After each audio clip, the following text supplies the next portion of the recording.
अस्सलामुअलैकुम नाज़रीन, आप देख रहे हैं मुबश्शिर लुकमान यूट्यूब चैनल। मैं हूं समीना राना। हमारे साथ तशरीफ रखते हैं मुबश्शिर लुकमान साहब। अस्सलाम वालेकुम सर, कैसे हैं आप? वालेकुम सलाम। मैं बड़ा थका हुआ हूँ। मैं पूरा फिल के आया हूँ हर हल्के में। और कल भी फिरता रहा हूँ पूरी रात। परसों रात भी मैं, हमारे दोस्त हैं न्यूज़ में होते हैं, साबिर शाह वगैरह, वो सारे लोगों के साथ लाहौर के हम्म। अंदरूनी हल्के वगैरह सबकी हम टो लेते रहे हैं जाके। तो काफ़ी हेवी किस्म का हम सर्वे करें, क्योंकि ये इलेक्शंस अब इंटरेस्टिंग होते जा रहे हैं। एग्जैक्टली सर, ऐसा ही सर। फिर यकीनन आपके पास बड़ी अंदर की खबरें भी होगी। आज कोशिश करेंगे आपसे जरा जाने। ठीक है। सर, ये सबसे पहले ये बता दें, अब चंद घंटे बाकी हैं। अब सबको इंतजार है कि कब वोटिंग स्टार्ट हो और फिर वोट कास्ट हो। सर, रिजल्ट्स के हवाले से क्या आप समझते हैं, लोग एक्सेप्ट करेंगे इन रिजल्ट्स को या नहीं? देखिए, मैं अगर आप मुझसे कल ये सवाल करती तो मेरा इस पे डिफरेंट व्यू होता। आज मैंने सुबह देखा है, इप्सॉस का सर्वे आया, पाकिस्तान का उन्होंने पल्स सर्वे किया है about acceptability of general elections 2024 results. तब वो उनके मुताबिक वो ये कहते हैं कि जी 3 out of 4 Pakistanis will accept the election result as they would emerge. सिर्फ 7% ऐसे हैं कि जो इनको एक्सेप्ट नहीं करेंगे, और 17% को अभी आइडिया नहीं है कि उन्होंने एक्सेप्ट करना है, हाँ करना है, ना करना है।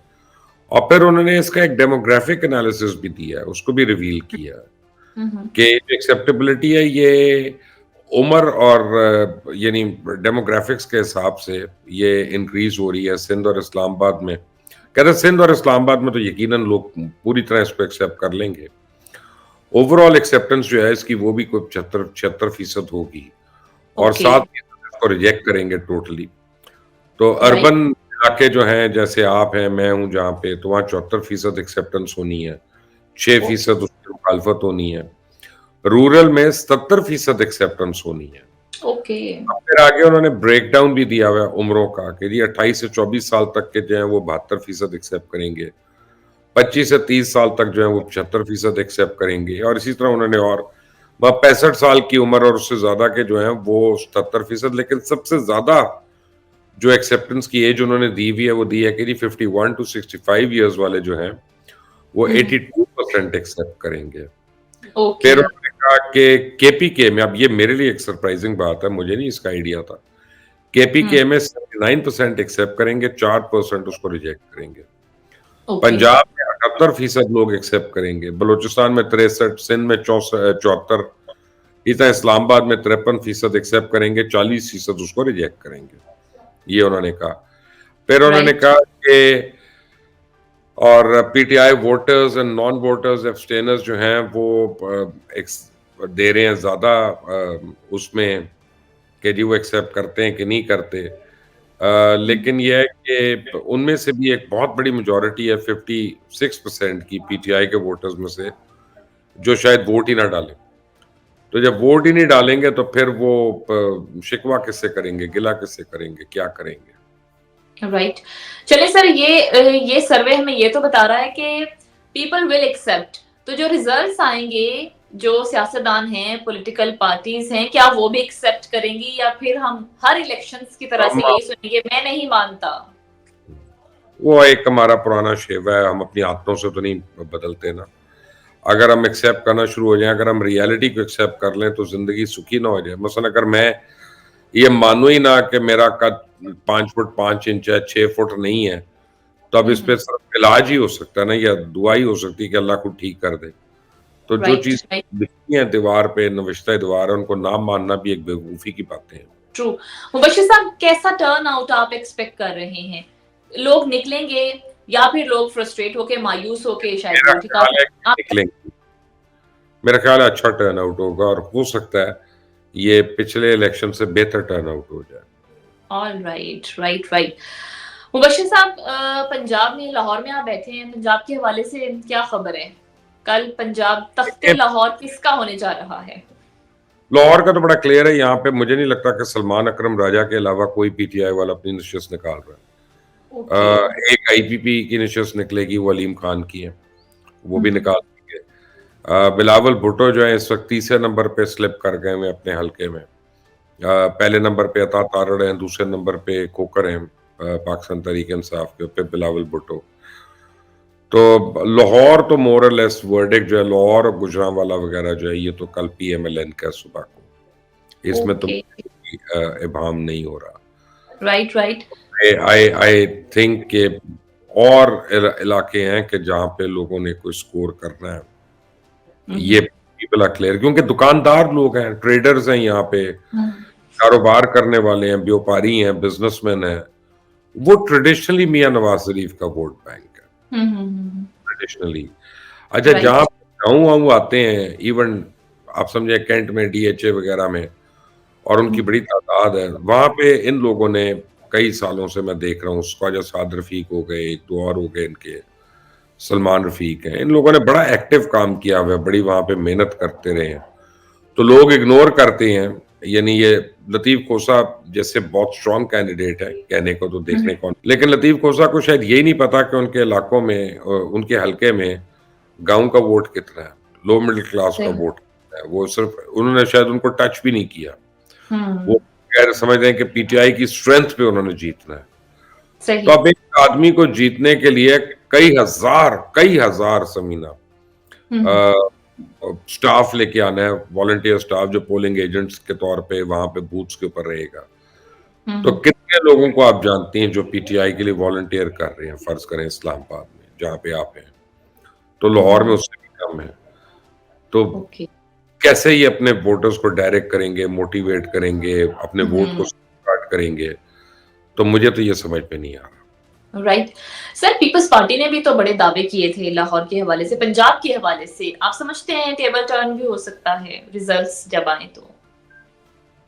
होने को तो कुछ भी हो सकता है समीना, लेकिन अब इलेक्शन से ना 48 घंटे पहले एक वेव चलना शुरू होती है। लोग जो है ना, जो साइड लाइन्स पे होते हैं, वो अपने फैसले कर लेते हैं। तो पीपल्स पार्टी पंजाब से सीटें जरूर निकालेगी, लेकिन मेरा ख्याल है 9-10 सीटें निकालेगी, इससे ज्यादा नहीं, which is quite good for Peoples Party कि अगर वो इतनी निकालती है तो। सर, वज़ीर आला पंजाब के हवाले से कुछ बता सकते हैं? कोई प्रेडिक्शन है आपकी?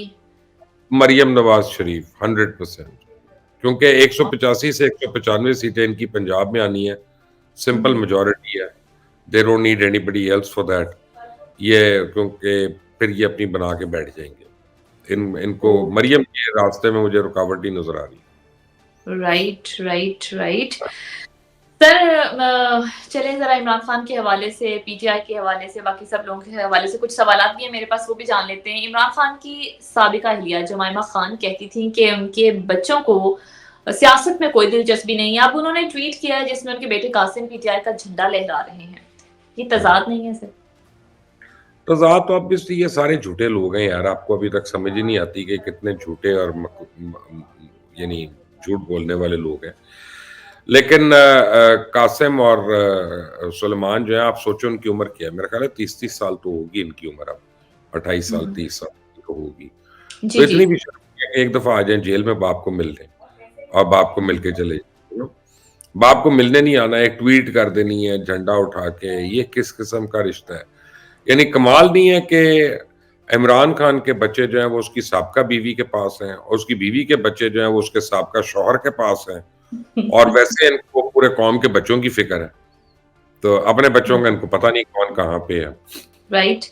सर, इमरान खान की तस्वीर जारी हुई है और जो ऑडियो लीक हुई, ऑडियो पैगाम भी है, आप समझते हैं कि इससे कोई असर पड़ेगा PTI के वोटर्स पर कल जब पोलिंग स्टार्ट होगी सुबह?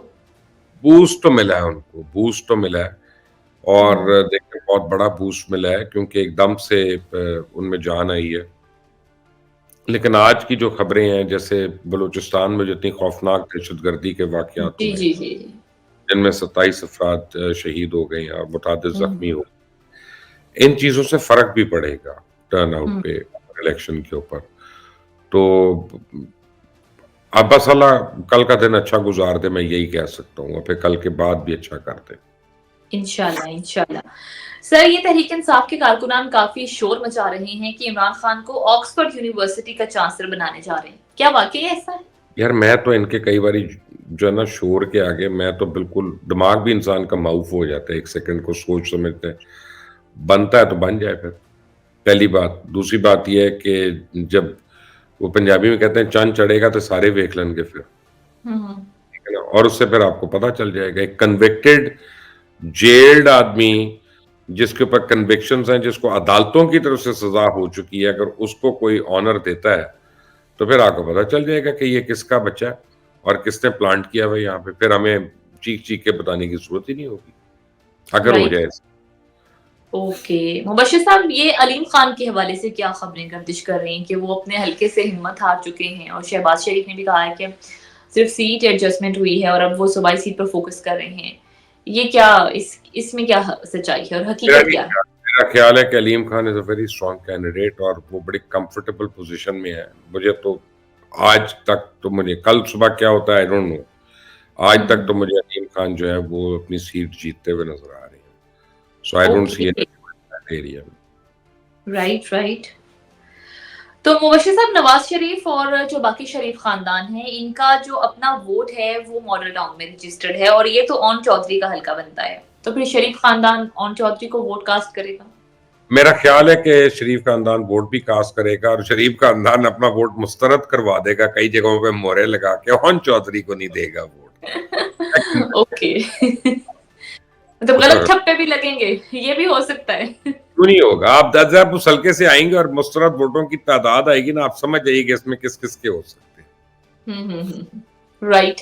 मुबश्शिर साहब, अब चले खुदा खुदा करके इलेक्शंस आ गए हैं, सर पे आ गए हैं, चंद घंटे बाद पोलिंग स्टार्ट हो जाएगी, लेकिन जो एक बड़ा रिस्क अभी भी है, एक बड़ा कह सकते हैं हम तशवीश है, वो सिक्योरिटी के हवाले से है, और इस तरह के कुछ वाकयात पिछले दिनों में भी होते रहे, अभी भी हुए, और जमीयत उलमा इस्लाम फे के जो मरकजी रहनुमा है, उनकी गाड़ी पर फायरिंग हुई 5 मिनट तक होती रही। सर, ये कितना तशवीशनाक है, राइट बिफोर इलेक्शंस, जब कुछ देखिए, घंटे एक तो बाकी। हाफिज अब्दुल्ला साहब जो है अल्लाह उनको अपनी ईमान में रखे, बहुत ही अच्छे इंसान है, हमारे दीनी भाई हैं और मैं तो उनकी बड़ी कदर करता हूँ और वो हमारे लिए बहुत ज्यादा काबिल एहतराम है। हम्म। और ये तो शुक्र है कि उनकी गाड़ी बॉम्ब प्रूफ थी, उस वजह से वो बचत हो गई है। अगर नॉर्मल गाड़ी होती तो वो अगले तो प्लानिंग करके आए हुए थे। तो ये जेयूआई को ये काफी ज्यादा प्रॉब्लम हुई है, एएनपी को भी ये प्रॉब्लम हुई है अपने अपने हलकों में कैंपेनिंग करने के लिए। लेकिन अब इलेक्शंस होना भी जरूरी थे, तो हम्म। मैं क्या कह सकता हूँ। तो लेट्स होप कि ये अच्छी तरह निकल जाए, आराम से निकल जाए। राइट। मुबश्शिर साहब, एक सरकारी तंजीम की जायजा रिपोर्ट है जिसमें ये मालूम हुआ है कि जो अभी इंतखाबात हो रहे हैं इसमें पीएमएलएन बड़ी जमात बनकर उभरेगी। अभी जैसे हमारी कॉन्वर्सेशन से पहले भी आपने भी ऐसी बात की थी, तो आप इस सर्वे को, इस रिपोर्ट को सेकंड करते हैं? जी, मैं बिल्कुल करता हूँ इसको, इसमें कोई शक नहीं है। बल्कि 2 दिन पहले सऊदी अरेबिया का भी एक वहाँ पे सरकारी सर्वे हुआ और उन्होंने पाकिस्तान के इलेक्शंस में किया। तो उनकी फाइंडिंग और भी ज़्यादा हैरानकुन थी। एक तो हम्म। पीएमएलएन को उन्होंने कहा कि ये नंबर 1 पार्टी होगी, तहरीक-ए-इंसाफ दूसरे नंबर पे है। लेकिन तीसरे नंबर पे पीपल्स पार्टी नहीं कहा उन्होंने। उन्होंने कहा तीसरे नंबर पे अच्छा। जो मकबूल तरीन पार्टी है, वो जमात-ए-इस्लामी है और उन्होंने जमात-ए-इस्लामी को काफ़ी हाई रेट किया। और पीपल्स पार्टी को सऊदी जो सर्वे है उसके मुताबिक 5.6% उसका एक पॉपुलैरिटी लेवल है। तो ये हम क्योंकि हमारे तज्जियों में हमारी ख्वाहिशात का बड़ा अमल दखल होता है समीना, जो हमारी ख्वाहिश ना हो वो हमारा तज्जिया नहीं बनता। लेकिन जब गैर मुल्की लोग करते हैं तो वो ज़रा ऊपर निकल कर एंड न्यूट्रल होके करते हैं। So we have to accept their word for it. Right. Mubashir साहब, ये ऐसी खबरें भी आ रही हैं कि कल इंटरनेट बंद हो सकता है, ऐसा क्यों होगा? मेरा ख्याल है कि जहाँ पे लॉ एंड ऑर्डर की सिचुएशन हो रही होगी वहाँ पे तो बंद हो सकता है, या जहाँ पे थ्रेट होगी जनरल को में, और होना भी चाहिए। क्योंकि दहशतगर्द जो होते हैं सबसे ज़्यादा वो इंटरनेट को यूज़ करते हैं ना अपनी मूवमेंट के लिए, कोऑर्डिनेशन के लिए। और अगर एक दिन मेरी और आपकी ज़िंदगी में इंटरनेट ना हो तो सुकून होगा, उस दिन घर वालों को मिलने का टाइम मिल जाएगा। वहाँ हम पहचान लेंगे हमारे रिश्तेदार कौन-कौन है। ये तो बड़े अच्छे लोग हैं, ये ना आप उनको भी देख लेंगे। सही। राइट। मुबश्शिर साहब, आप प्रोग्राम के आखिर में क्या पैगाम देना चाहेंगे? अभी बहुत सारे आपके फॉलोअर्स सुन रहे हैं, आपको देख रहे हैं। कल के हवाले से वोट कितना कीमती है? क्या सोच कर किसको वोट कास्ट करना है? क्या पैगाम देंगे सर आप? देखिए, मैं तो ये कहूँगा कि आप जिसको मर्ज़ी वोट कास्ट करें। मैं ये नहीं कह सकता कि आप किसको कास्ट करें और किसको ना करें। लेकिन कैंडिडेट को जरूर देख लें अपने अपने हलकों में, क्योंकि इवेंचुअली वही आपको रिप्रेजेंट कर रहा है। और अगर आपके हलके में कोई शरीफ आदमी है, शरीफ औरत है जो खड़े हुए हैं और आपके ख्याल में वो नहीं भी जीत रहे, तब भी आप उनको वोट ज़रूर दें, क्योंकि आपका ज़मीर जो है वो मलामत नहीं करना चाहिए कि मैंने एक सही आदमी को वोट नहीं दिया। जब तक हम ये पॉपुलर पॉलिटिक्स सिंड्रोम से नहीं निकलेंगे और जायज़ लोगों को हम नहीं ऊपर लेके आएँगे जो डिज़र्व करते हैं, तब तक पॉपुलैरिटी के ज़ोन में आके लोग इस मुल्क का तिया-पंचा ही करते रहेंगे और हम उसकी प्राइस हमें भुगतनी पड़ती है। Right, right. मुबश्शिर साहब, आखिर में ये भी बताइएगा, इन इंतखाबात का जितना इंतज़ार था, वो सियासतदानों के अलावा अवाम को भी था, हम सब लोगों को भी था। आप समझते हैं इस वक़्त पाकिस्तान जिन मसाइल का सामना कर रहा है, इंतखाबात के बाद मुल्क में कोई इस्तेहकाम की सूरत-ए-हाल हम देखेंगे, मईशत में कुछ बेहतरी देखेंगे, जिन बहरानों का सामना इस वक़्त हमारे प्यारे वतन अज़ीज़ पाकिस्तान को है, क्या इनमें से हम निकलने में कामयाब हो जाएँगे? मुझे इसका नहीं पता, ये तो कोई माहिर मईशत बता सकता है, या जब हम मियाँ साहब की मुआशी टीम देखेंगे फिर हम बताएँगे आपको, उसके ऊपर राय दे सकते हैं। लेकिन एक बात ज़रूरी है कि आपको अगर फ़र्ज़ करें किसी डायरेक्शन में जाना है तो आपको पहला स्टेप लेना होता है, दूसरा स्टेप लेना होता है, फिर तीसरा आप लेते हैं तसलसल में, फिर आप एक सही सिमत में होते हैं।